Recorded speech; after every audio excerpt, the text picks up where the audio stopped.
Seomo.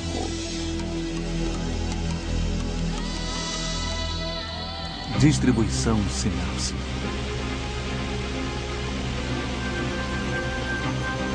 Trabalho. Versão brasileira.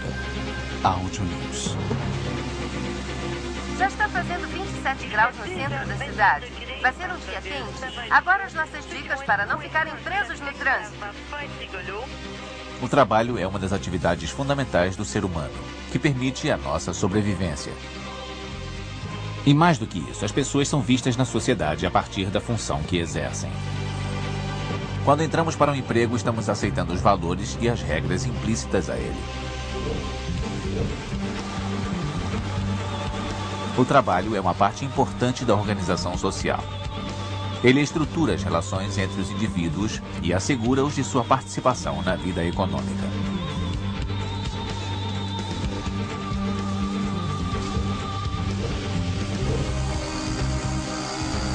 Para o ser humano, o trabalho é a maneira de interagir com o meio ambiente, de transformá-lo e moldá-lo para se adequar às nossas necessidades. Na sociedade moderna, o trabalho é visto como uma fonte de independência e liberdade.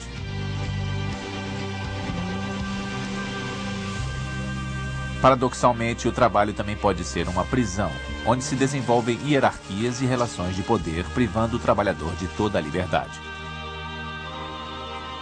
Muitas vezes, uns poucos indivíduos enriquecem à custa de outros que precisam trabalhar para sobreviver. A história do trabalho é marcada por relações de poder, por exemplos de dominação e subjugação.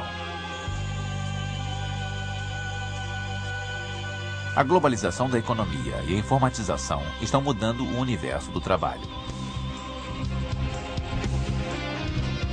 A vida fica cada vez mais veloz. Nós estamos na era da superprodução. Os que conseguem atender a demanda vivem exaustos. Os que não conseguem perdem o emprego. As mudanças que estão transformando os setores mais tradicionais, como o agrícola, o industrial e o de serviços, têm um impacto abrangente.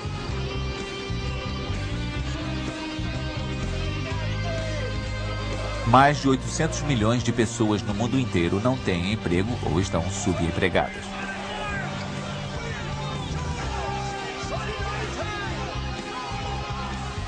Ainda é cedo para avaliar as consequências da crise que atinge o mercado de trabalho no mundo. Mas ela é apenas mais um capítulo na história da evolução humana. Assim surgiu a ferramenta.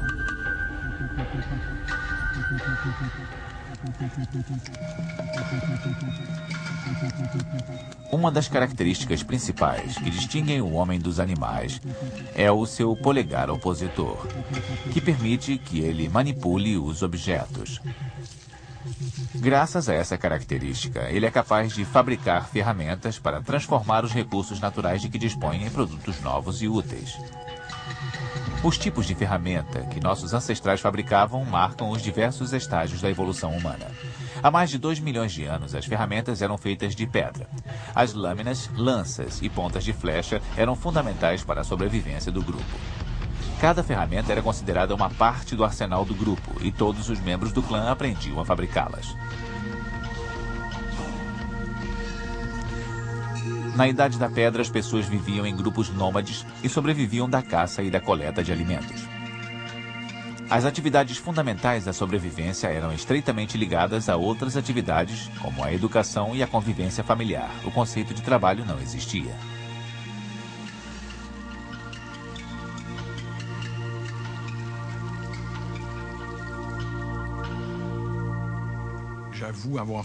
Uma vez eu tentei fazer uma coisa muito estúpida.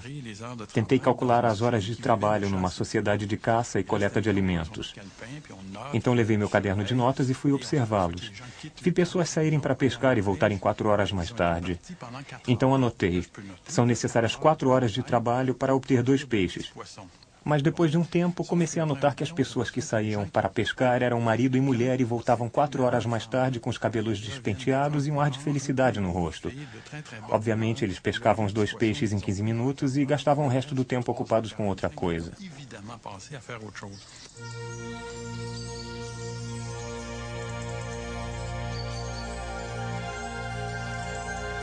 Muitos povos de tradição agrícola têm lendas que falam de uma época de abundância, onde os frutos e legumes nasciam espontaneamente no campo e esperavam para ser colhidos. Será que o Jardim do Éden terá existido sobre a Terra na época em que as pessoas viviam da caça e da coleta?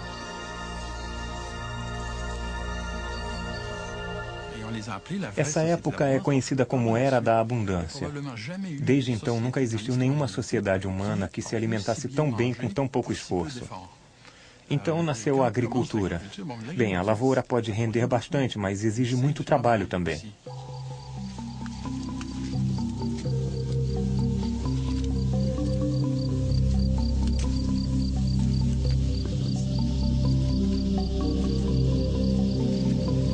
Há cerca de 12 mil anos, a agricultura e a criação de animais apareceram simultaneamente em diversos pontos do planeta, mas não sabemos explicar como se deu isso. Hoje em dia, nos perguntamos se nossos ancestrais não começaram a arar a terra por falta de opção. Os desertos se alastravam cada vez mais, reduzindo os territórios de caça e as áreas onde nasciam as frutas e os legumes. Literalmente, o território deles estava encolhendo.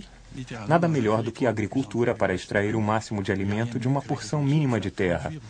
A coleta e a caça, ao contrário, exigem territórios amplos. A Revolução Agrícola fez surgir novas tarefas.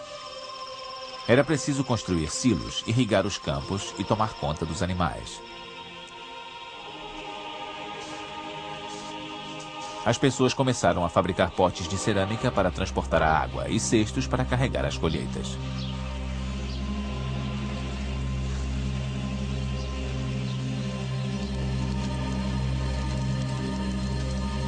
A descoberta das ligas de metal há cerca de 4 mil anos fez nascer uma ocupação importante, a do ferreiro.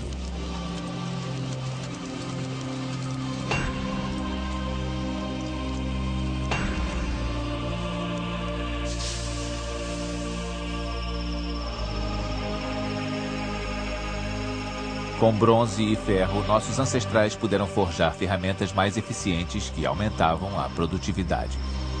As pontas eram mais fortes, as lâminas mais afiadas e as curvas mais definidas.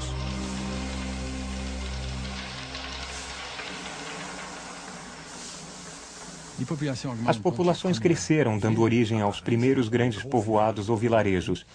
A sociedade se tornou mais complicada. Não mais complexa, mas complicada. Com mais pessoas, era preciso uma organização social ligeiramente mais complicada. Foi então que apareceram os primeiros especialistas dedicados a cuidar dos arquivos, contar a população e fazer o registro dos nomes.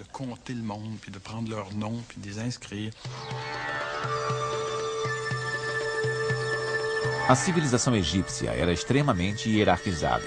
Com isso, as tarefas se especializavam cada vez mais e novas funções apareciam a cada momento.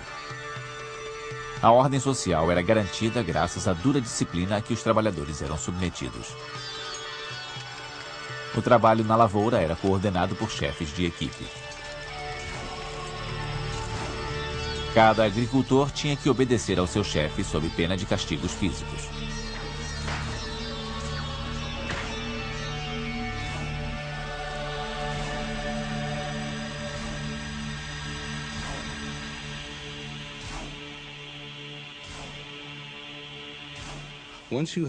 Quando se tem uma cidade, quando se tem pessoas que tiram seu sustento da terra e convivem numa cidade, é preciso que exista um sistema para criar produtos e um sistema para promover a troca desses produtos.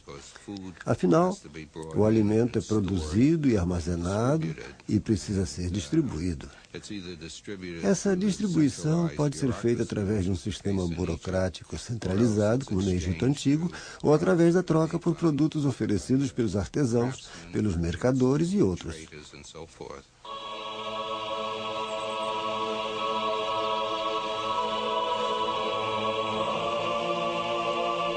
Os sacerdotes, guerreiros e escribas ocupavam o patamar mais elevado na pirâmide social. Os escribas, cujas funções passavam de pai para filho, eram os funcionários do Estado, responsáveis por controlar os estoques e separar as cotas solicitadas pelo faraó. Sem essa organização administrativa, o regime dos faraós jamais poderia ter existido e as pirâmides não teriam sido construídas. Vamos ouvir agora a descrição da construção da pirâmide de Quéops, feita por Heródoto, um dos grandes pensadores da antiguidade. Quéops convocou todos os egípcios para o trabalho.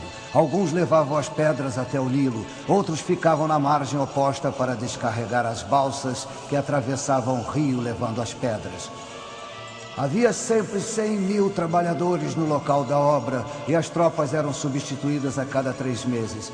Sendo assim, durante 10 anos, o povo egípcio precisou construir uma estrada para o transporte dos blocos de pedra. A construção da pirâmide em si demorou 20 anos.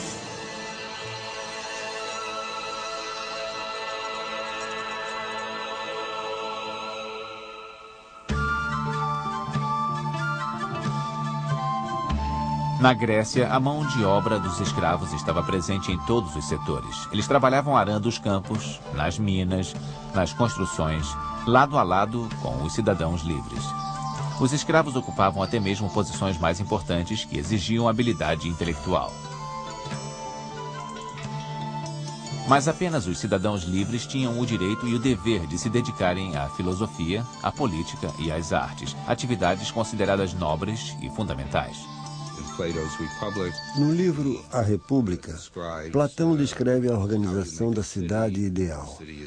Ela se basearia em funções especializadas que os trabalhadores não estariam aptos a exercer, por não terem tempo disponível e não conhecerem as maneiras de governar. Aristóteles também fala disso, ao se referir aos trabalhos manuais.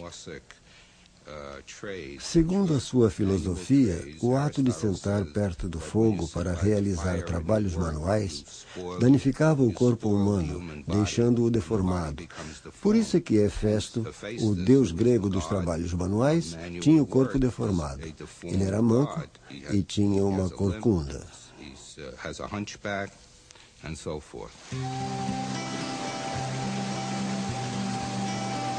Embora os filósofos desprezassem o trabalho, a maior parte dos cidadãos livres se esfalfava de manhã à noite. Mercadores, lavradores, artesãos e arquitetos podiam apenas sonhar com uma sociedade ideal onde não houvesse trabalho.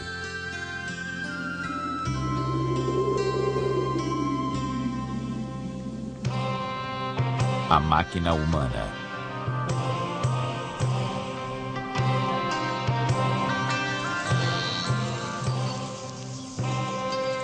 Jesus de Nazaré, o filho do Deus cristão, era um simples marceneiro.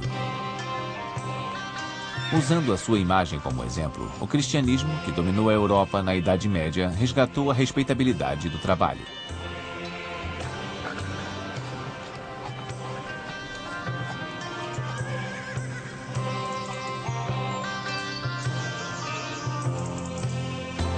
Embora as condições de trabalho fossem duras, o feudalismo livrou os trabalhadores do conceito de escravidão. Os servos deviam se submeter aos nobres, mas também tinham os seus direitos. Os servos tinham o direito de arar as suas terras e de dispor de suas colheitas como quisessem, mas precisavam trabalhar um determinado número de dias nas terras do senhor feudal. A terra pertencia primeiramente aos reis, depois aos senhores feudais e depois ao povo. Para fazer uso da terra, cada indivíduo tinha direitos e deveres a cumprir. O senhor feudal ocupava o centro da economia medieval. Ele era o dono das terras e enriquecia graças ao trabalho de seus vassalos. Sua riqueza permitia que ele construísse castelos fortificados, encomendasse trabalhos de artesãos, comprasse armas e fizesse guerras para conquistar ainda mais terras.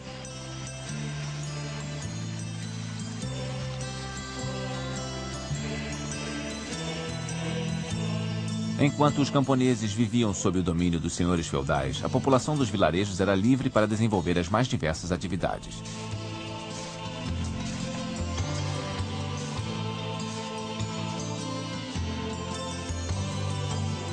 O artesão era seu próprio patrão. Ele contratava funcionários e aprendizes para ajudar na oficina. Os artesãos se reuniam em associações segundo sua especialidade para passarem seus conhecimentos a novos membros.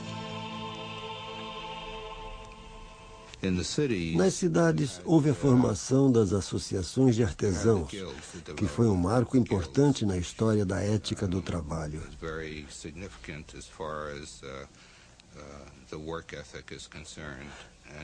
Muitos dos valores idealizados na ética do trabalho hoje vêm das associações medievais, como as noções de dedicação, honestidade e assim por diante. Isso nem sempre aparece na prática, mas eram os ideais pregados por eles.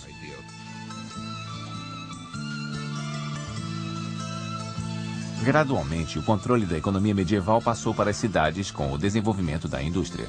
Um dos primeiros exemplos é a indústria têxtil de Flandres.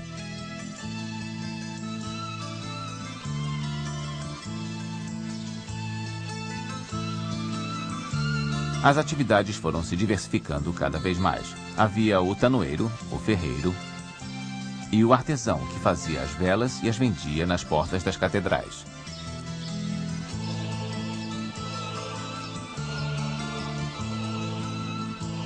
Os operários que trabalhavam na construção dessas catedrais, cada vez mais altas e imponentes, se orgulhavam tanto de seu trabalho quanto os artistas de suas obras.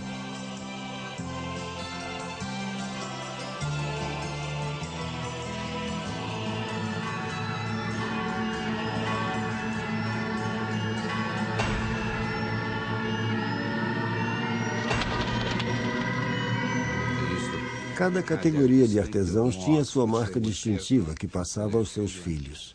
A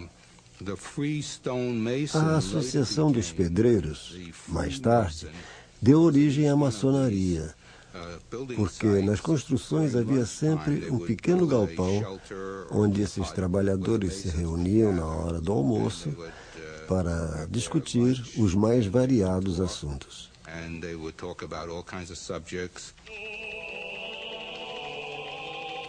Na época, as ocupações passavam de pai para filho.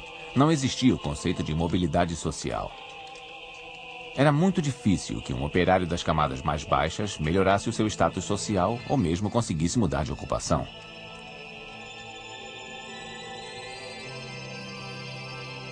No século XVI, as igrejas protestantes começaram a lançar novos valores no norte da Europa, principalmente na Inglaterra. A doutrina da predestinação do calvinismo diz basicamente o seguinte: o que você faz não importa. A decisão de levar ou não você para o céu cabe a Deus, não importando o que você faça. E a maioria das pessoas não vai para o céu. Essa era a doutrina da predestinação do calvinismo. Mas como uma pessoa poderia saber se era uma das escolhidas? Uma das maneiras de saber era avaliando o seu sucesso pessoal. E isso não estava ligado apenas ao prestígio acumulado, mas isso também estava ligado ao sucesso econômico, ligado ao dinheiro. Uma pessoa que trabalhava duro, uma pessoa que tinha o desejo de progredir, possivelmente seria uma pessoa escolhida de Deus e teria chances de ir para o céu.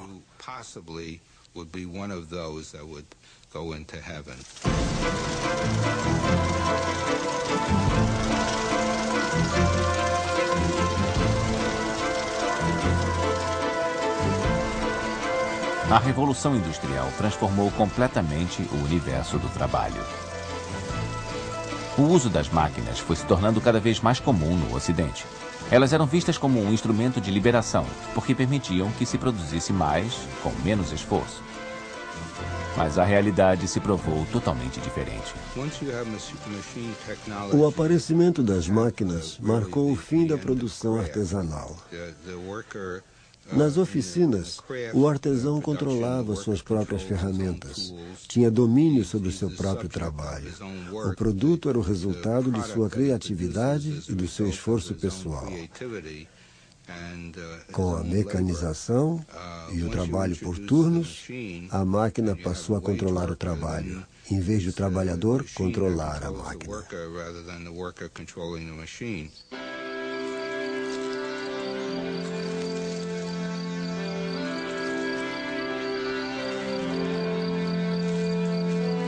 Caminhamos 1 hora até chegar à fábrica e, quando o turno começa, trabalhamos como se o diabo estivesse em nosso encalço. Parece um inferno por causa do calor insuportável e do trabalho cada vez mais duro. Se fosse apenas eu, poderia suportar as horas intermináveis de trabalho, mas o menino... Eu acho que o senhor não o trouxe ao mundo para viver dessa maneira.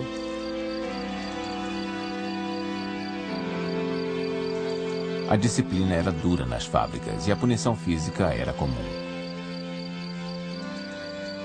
Além disso, com turnos de trabalho de 14 horas diárias, os acidentes eram frequentes. Muitas vezes as máquinas esmagavam dedos, prendiam braços em suas engrenagens ou, pior do que isso, matavam um operário.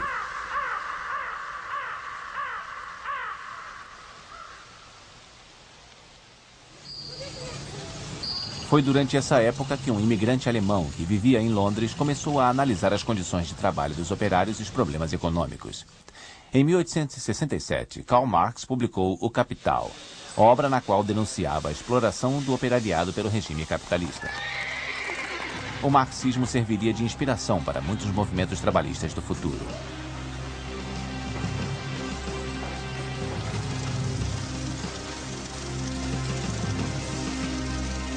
Ao se darem conta de que partilhavam interesses em comum, os trabalhadores chamados então de proletariado descobriram a solidariedade.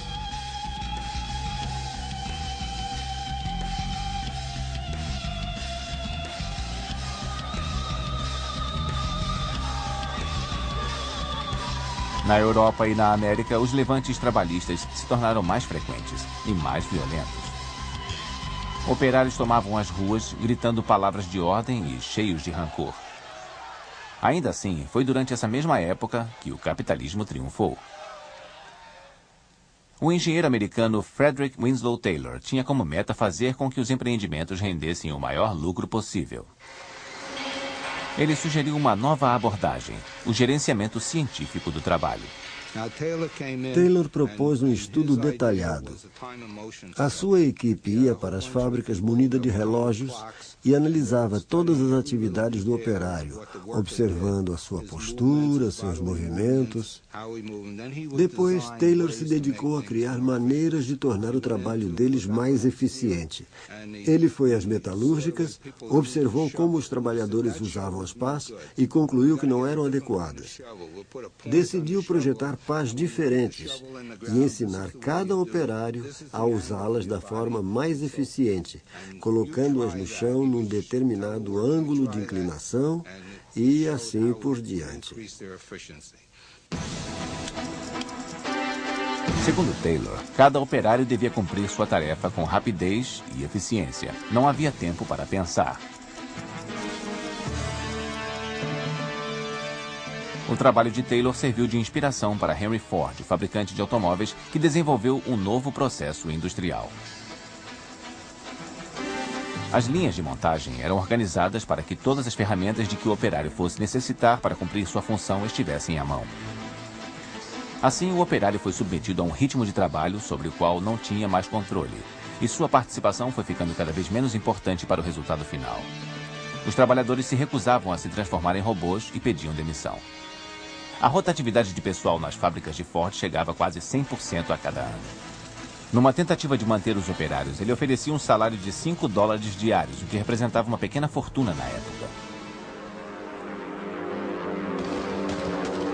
Henry Ford foi um visionário que previu a chegada da sociedade de consumo antes de qualquer outra pessoa. E ela apareceu depois da Segunda Guerra Mundial. Os países industrializados entraram num período de prosperidade sem precedentes que foi chamado por alguns de Anos Dourados.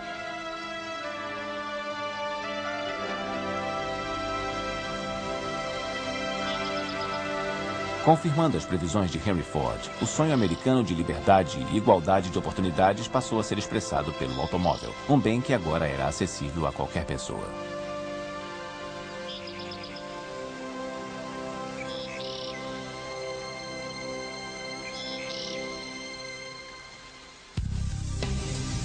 o trabalho na atualidade.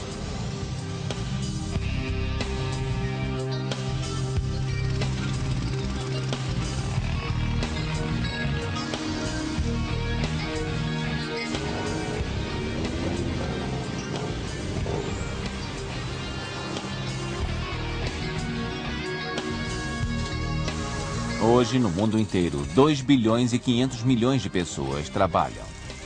A discrepância entre os salários de todos esses trabalhadores é enorme. Um engenheiro europeu, por exemplo, ganha quase 50 vezes o salário de uma operária da indústria têxtil no terceiro mundo. Ela, por sua vez, ganha bem mais que um lavrador africano. Também existem diferenças marcantes entre os trabalhadores rurais e urbanos. Hoje, a mecanização da agricultura nas grandes propriedades tem expulsado as famílias de pequenos agricultores de suas terras e acelerado a sua migração para a cidade.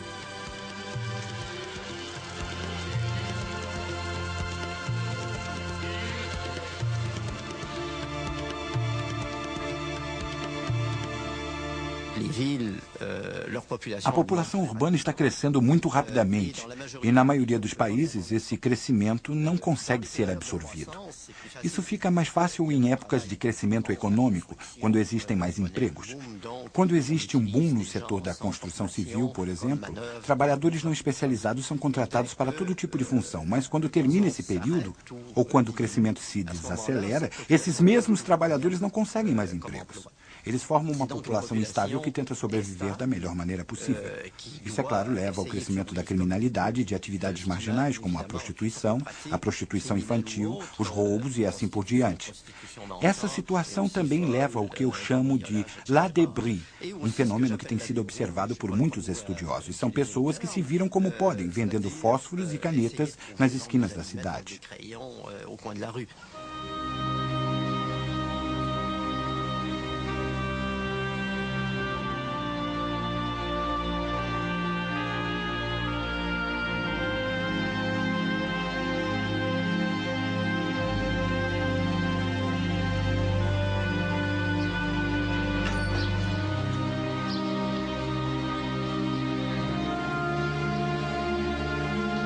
Em certos países, as taxas de desemprego estão tão altas e as condições de trabalho tão ruins que as pessoas tentam emigrar para os países ricos para melhorarem as suas chances de sobrevivência.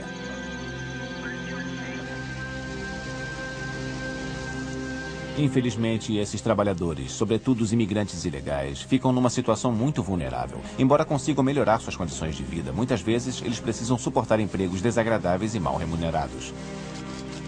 Obviamente, isso reflete a situação dos mexicanos nos Estados Unidos, dos africanos na Europa e dos muitos imigrantes do sul da Ásia no Japão.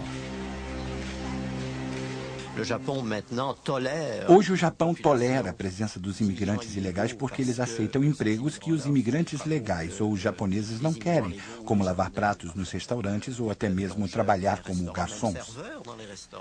Boa parte dos garçons da cidade de Tóquio é estrangeira.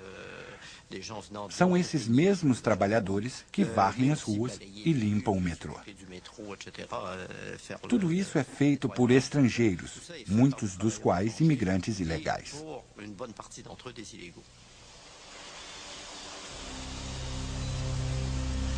As empresas seguem o mesmo caminho dos trabalhadores, mas na direção oposta. Elas começam estabelecendo parte de sua produção nos países em desenvolvimento.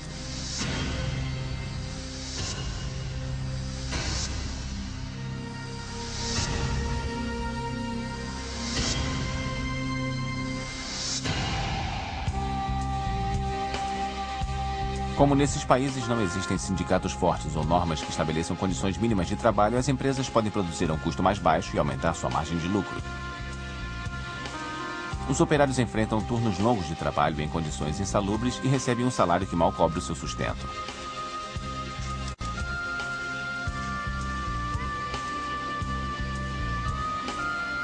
Às vezes, campanhas de conscientização ajudam a melhorar as condições de vida desses operários. A Reebok e a Nike têm subsidiárias espalhadas pelo mundo todo. A pressão da opinião pública obrigou essas empresas a fazerem uma promessa de fiscalizar as subsidiárias para que essas garantissem condições de trabalho e salários dignos aos seus operários.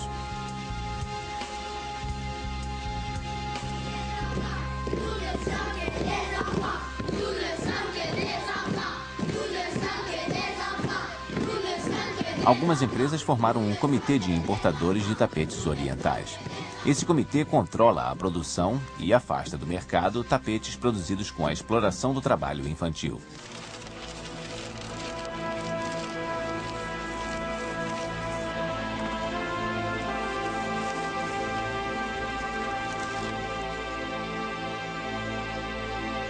Embora as leis internacionais proíbam o trabalho de menores de 15 anos, centenas de milhões de crianças são obrigadas a trabalhar no mundo inteiro.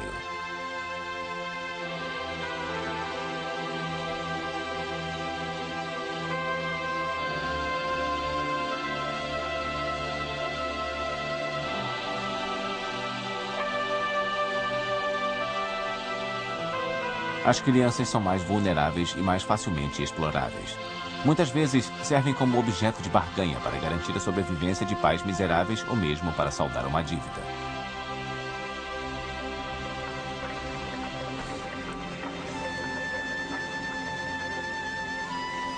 Eu trabalho porque meus pais são pobres demais. Passo o dia todo mergulhando para colocar essas redes. Muitos garotos morrem afogados. Eu queria poder voltar para a minha família.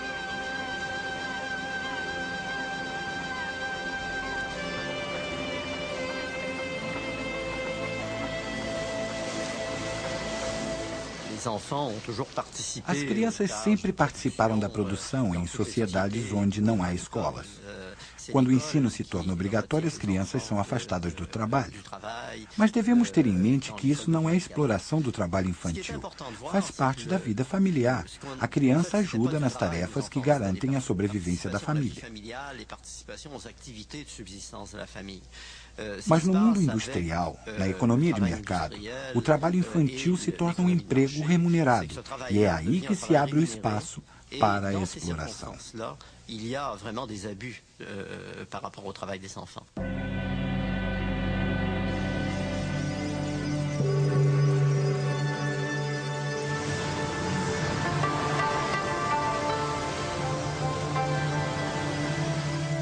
No Japão, as crianças são obrigadas a frequentar escolas até a 9ª série e quase a metade dos japoneses prossegue com os estudos.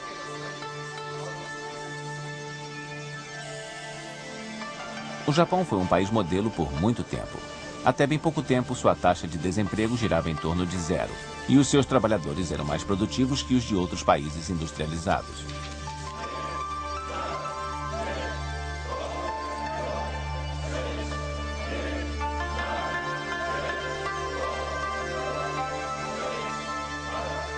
A cultura japonesa sempre valorizou o senso comunitário, a lealdade e a responsabilidade.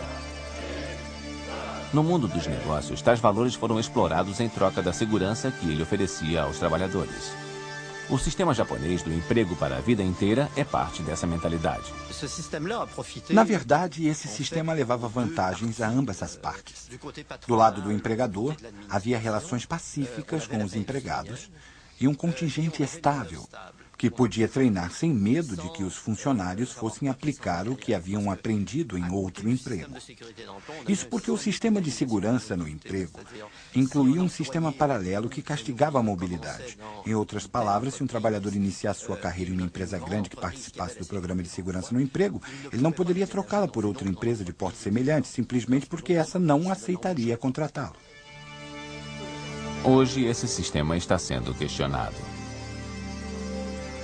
Segundo os quadros administrativos das empresas, ele sai caro e oferece pouca flexibilidade. A opinião pública japonesa está cada vez mais convencida de que o esforço necessário para conseguir um emprego desse tipo é grande demais. Em primeiro lugar, o pretendente deve estudar nas melhores universidades e arcar com os custos e sacrifícios que isso representa sem ter sequer a garantia de que vai conseguir um bom emprego.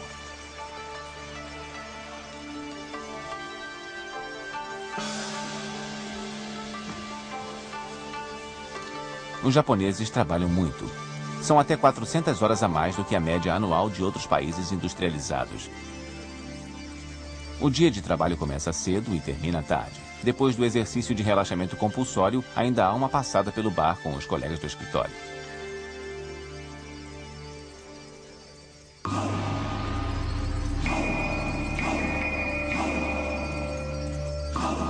Mas tanto trabalho tem o seu preço. A longo prazo, o excesso de trabalho pode levar ao esgotamento, ou pior do que isso, ao chamado karoshi, ou morte por excesso de trabalho.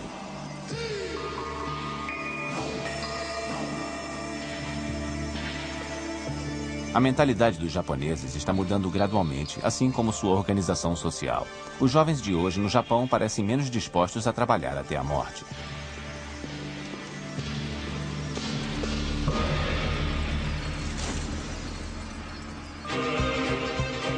A crise do trabalho.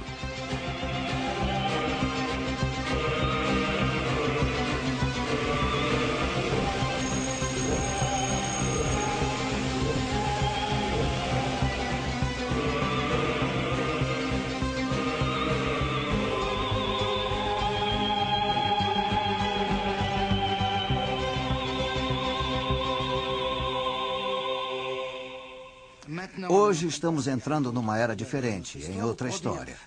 Atualmente, a riqueza é produzida não a partir de produtos materiais, mas da informação ou de relações não palpáveis. É preciso despender muito pouca energia para acessar a internet, se compararmos isso à mineração do carvão, por exemplo. Dá muito menos trabalho. Estamos passando de um sistema de produção para outro.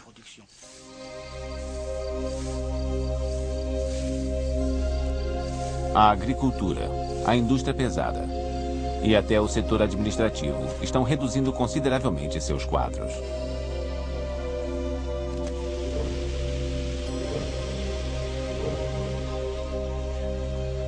Em nome da maior lucratividade, centenas de milhares de pessoas estão perdendo seus empregos em quase todos os países industrializados. Nos últimos 20 anos, a General Motors eliminou 250 mil cargos. A US Steel eliminou 100 mil e a General Electric 170 mil. Qual a consequência disso? O surgimento de novos empregos é pequeno.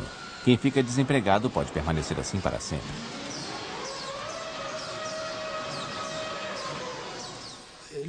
As máquinas eliminam empregos. E isso não é de admirar.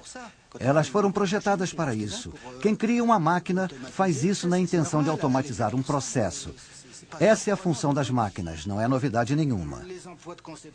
É mais difícil substituir as pessoas por máquinas em funções que envolvem projetos, criação e gerenciamento. E também é difícil automatizar o comércio ou o setor terciário nos cargos que exigem mais inteligência. A causa principal do problema é o fato das máquinas poderem substituir com facilidade os empregados de funções que exigem pouca qualificação. E como essas funções são também as que podem ser transferidas para países do Sudeste Asiático, temos aí dois motivos para o processo da automatização atingir o trabalhador que tem pouca qualificação. Esse é o problema.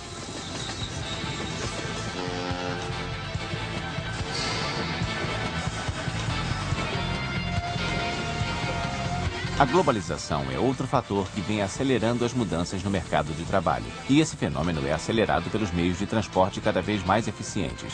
Hoje é muito fácil levar produtos de um país para outro. Setores inteiros da economia estão sendo transferidos para os países em desenvolvimento. É a mobilidade do capital que permite esse tipo de migração. A globalização da economia nos levará a um mundo impiedoso em que cada país buscará a posição melhor, prejudicando o bem-estar de seus trabalhadores?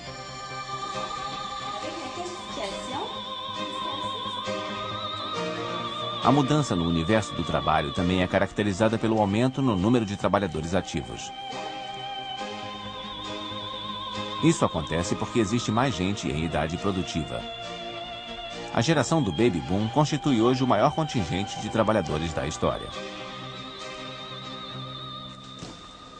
Além disso, as mulheres invadiram o mercado de trabalho. Nos anos 70, na França, 1 em cada 2 mulheres trabalhava fora. Hoje, a média é de 2 em cada 3 mulheres, e ela deve subir logo para 3 em cada 4.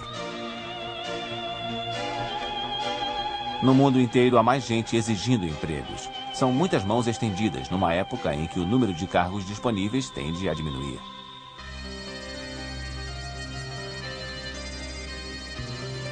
A era pós-industrial apresenta novos desafios à sociedade. Como poderemos integrar tantos trabalhadores em uma economia que não está gerando empregos? As mudanças no mercado de trabalho acontecem tão rapidamente que a sociedade tem dificuldade em absorvê-las.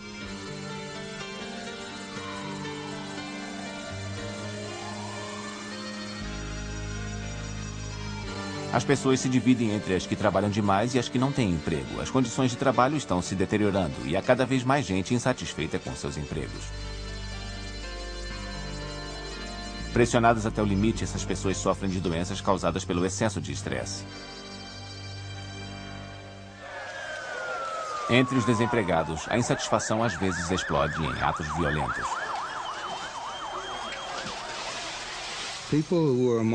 As pessoas que são marginalizadas, que são excluídas do mercado, aceitam essa situação durante um certo tempo.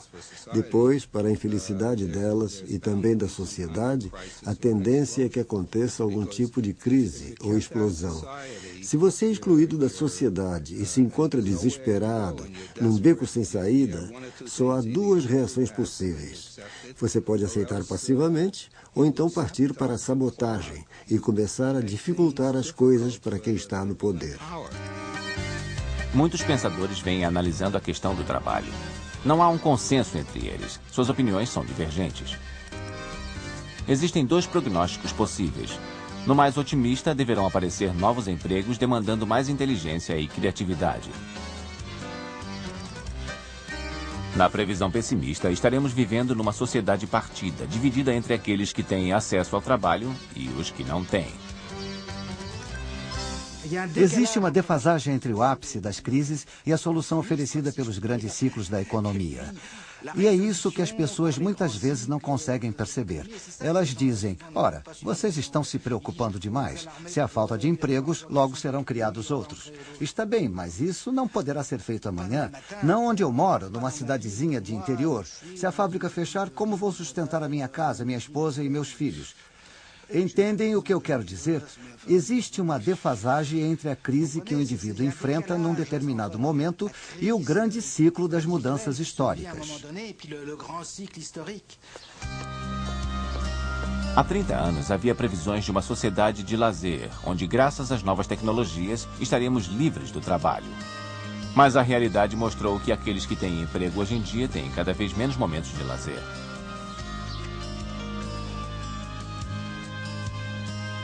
A esperança de uma sociedade ideal, onde ninguém mais tenha a necessidade de trabalhar, ainda faz muita gente sonhar.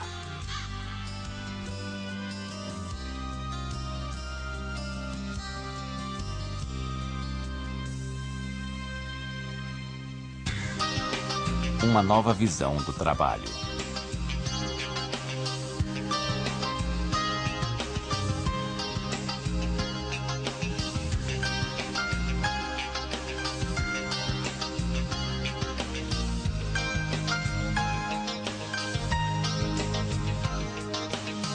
Neste final do século XX, os métodos de trabalho criados por Taylor e Henry Ford foram descartados. Hoje sabemos que tentar transformar trabalhadores em robôs aumenta o número de faltas e diminui a produtividade. Um dos erros fundamentais da mentalidade burguesa sobre o trabalho foi achar que as pessoas poderiam se concentrar exclusivamente em suas funções profissionais no horário do expediente e esquecer todo o resto até saírem do trabalho. Os seres humanos não são assim. Charlie Chaplin nos mostrou isso de uma forma maravilhosa. O operário na linha de montagem também pensa em outras coisas. De vez em quando ele vai ficar sonhando acordado com a namorada. E isso sempre vai contra a nossa ética do trabalho. O bom funcionário deixa sua vida pessoal no portão da fábrica. Esse princípio é falho e tentamos distorcê-lo de todas as maneiras para que corresponda à realidade.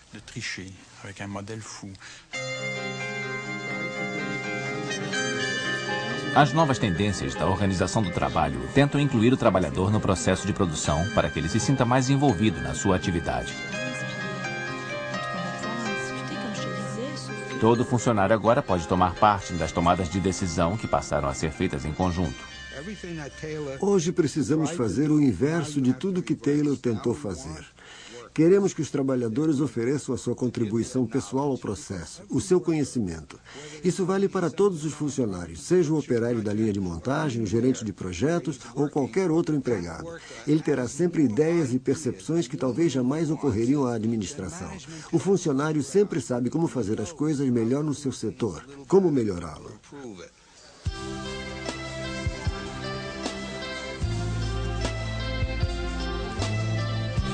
Atualmente, não se exige do trabalhador apenas uma cabeça pensante. Ele deve se reciclar e se atualizar frequentemente. O treinamento se tornou um elemento chave no mercado de trabalho, porque sem o treinamento adequado, os empregos no futuro nunca estarão ao alcance do trabalhador. As relações entre patrão e empregado estão mudando radicalmente. Os sindicatos perderam força com a globalização.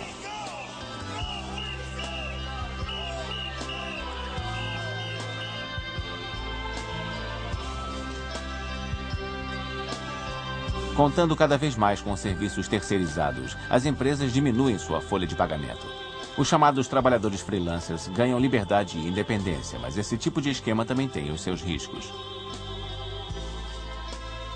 Os freelancers muitas vezes ficam isolados e entregues aos próprios recursos, sem benefícios e sem qualquer segurança. A aparente liberdade, muitas vezes, se transforma numa liberdade para trabalhar o tempo inteiro.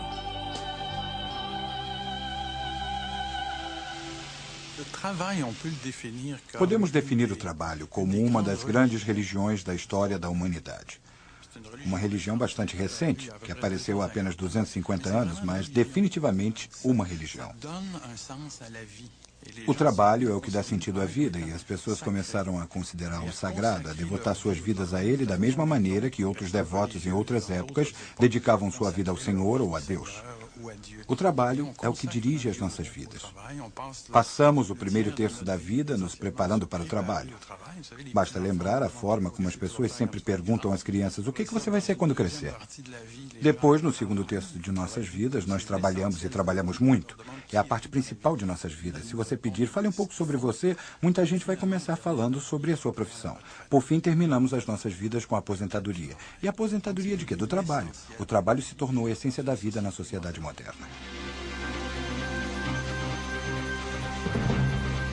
Muita gente foi sacrificada nesse culto ao trabalho. Mas os jovens não têm mais esperanças no futuro e a massa de pobres e desempregados se sente excluída da sociedade. Os especialistas preveem que por volta do ano 2010 ou 2020, 10 ou talvez apenas 5% da população sejam suficientes para gerar todos os produtos que o mundo consome. O que as outras pessoas irão fazer? Não existe cura milagrosa para a crise do trabalho. Mas existem muitas soluções possíveis. Todos nós vamos precisar decidir que soluções escolher e defini-las como metas para a nossa sociedade.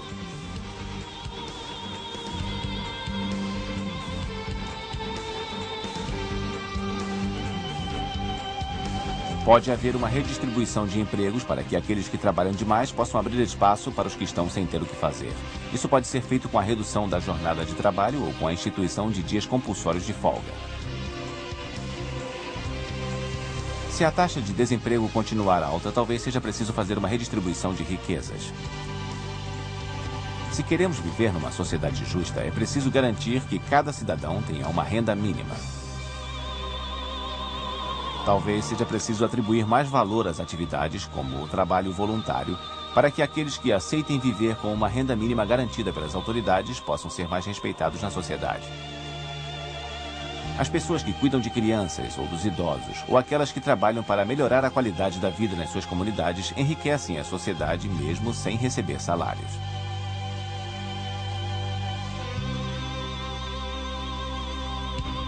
Para os filósofos gregos, a sociedade de lazer estaria reservada a uma pequena elite.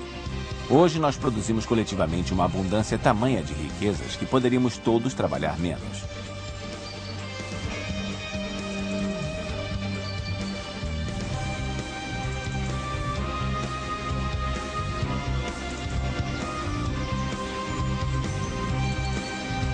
Depois de séculos de trabalho duro, talvez esteja na hora de os seres humanos encontrarem um equilíbrio maior entre o trabalho e as suas vidas pessoais.